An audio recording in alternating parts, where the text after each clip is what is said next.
Hi, and welcome to the Ask Dr. Angela podcast with everyone's favorite OBGYN, Dr. Angela Jones. Have you ever been too embarrassed or shy to ask your own doctor about your, girl parts? Well, you've come to the right place to get straight answers. Feel free to ask Dr. Angela anything women's health related. Obstetrics and gynecology? She keeps it real. Pregnancy? She's been there, done that. Menopause? She'll get you through. Young or old, Dr. Angela's got you covered, girl. Now here's Dr. Angela. What's up, people? This is Dr. Angela, everyone's favorite OBGYN, and I would like to officially welcome you to episode 274 of the Ask Dr. Angela podcast. So what's good? What's been going on? I had a hell of a week. My week culminated with being busy as hell. You guys know I'm crazy busy in the office. I see a ton of patients on a weekly basis, but the best part of my week was my continued birthday shenanigans. You all know that my birthday is actually in June, and we typically celebrate my birthday over the entire month of June, but one of my really close girlfriends felt the need to make up for not helping to celebrate my birthday. And she's like, Ange, I'm really sorry that I missed your birthday. It's just been so crazy. Hello.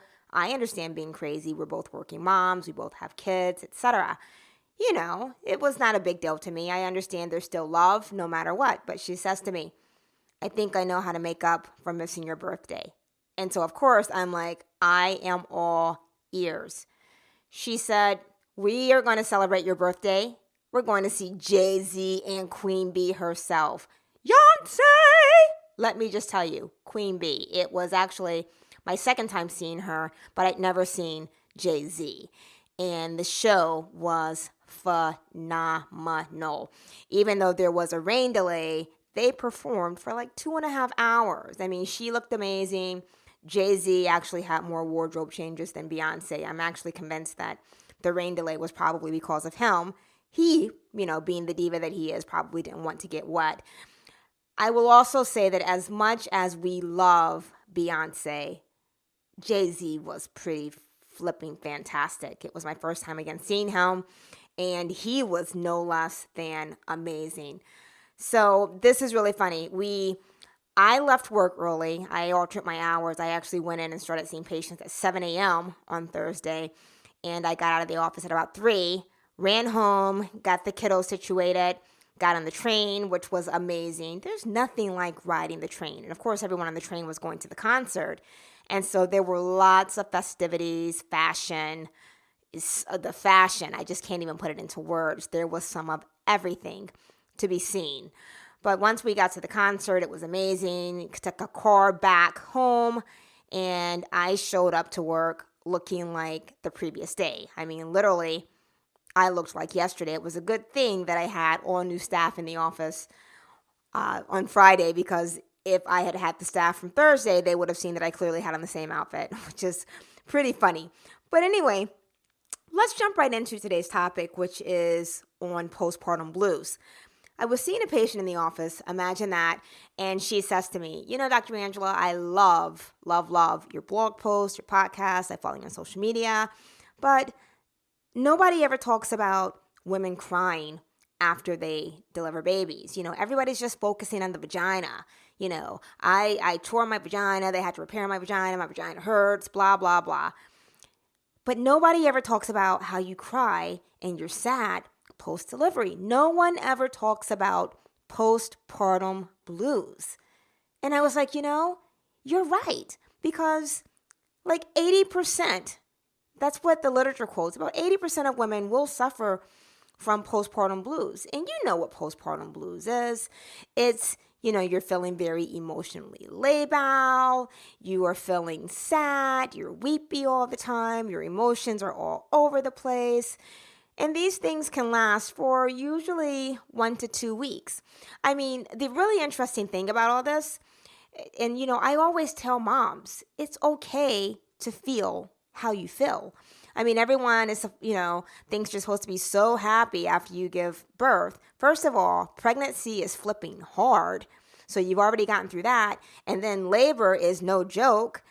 And so you've gotten through that. And if you had a C-section, you're getting through that and recovering from surgery. And it's a lot. And everybody's afraid to admit it's a lot. It's a lot physically. It's a lot emotionally. A lot of moms, especially those first-time moms, have never done this before. You've gone from being able to do whatever you want to do, when you want to do it, to having a little person dictate everything. That's a huge freaking adjustment. So it's okay to cry because you're tired, to cry because you're hungry, to cry because you're frustrated, to cry because you don't know why the baby's crying and you feel like you don't have any help from your spouse who's sleeping like nothing's happened. You're not able to see your girlfriends as much. You just are overwhelmed, and that's okay. It's okay to feel those things because mamas, you will get through it. You will transition through it. And it's fine to feel these things, specifically after the first couple of weeks. It's normal, in fact. I mean, I cried too. It was a lot to take in. So, that's baby blues. That's postpartum blues. It's those normal feelings that women experience of being emotionally laid out, crying for no reason, feeling weepy. And this can happen, during the first 2 weeks post-delivery. Now, postpartum depression is something entirely different, but it's when these symptoms last for longer than 2 weeks and it starts affecting your ability to function in the way that you need to function. It interferes with your sleeping, your eating. You may have low energy.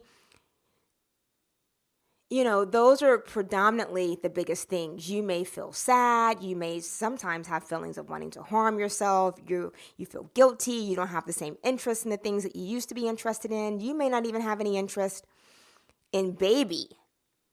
And these are things that, you really need to be able to talk to your OBGYN about. And this is actually a plug for fourth trimester care, where now, instead of waiting for the usual 6 weeks to bring moms back post-delivery, ACOG, which is the American College of OBGYN, is now recommending bringing moms back in 4 weeks so that we can be more on top of this and evaluate for these things before they get out of control.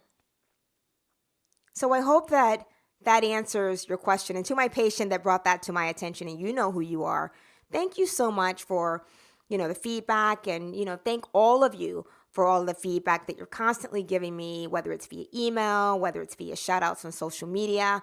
I appreciate it more than you know. And hopefully this podcast in particular will help a mom know that what you're feeling is okay. And when some of the feelings that you're feeling start to raise some flags, so to speak. So thank you so much for tuning into this episode of the Ask Dr. Angela podcast. Y'all know where to reach me.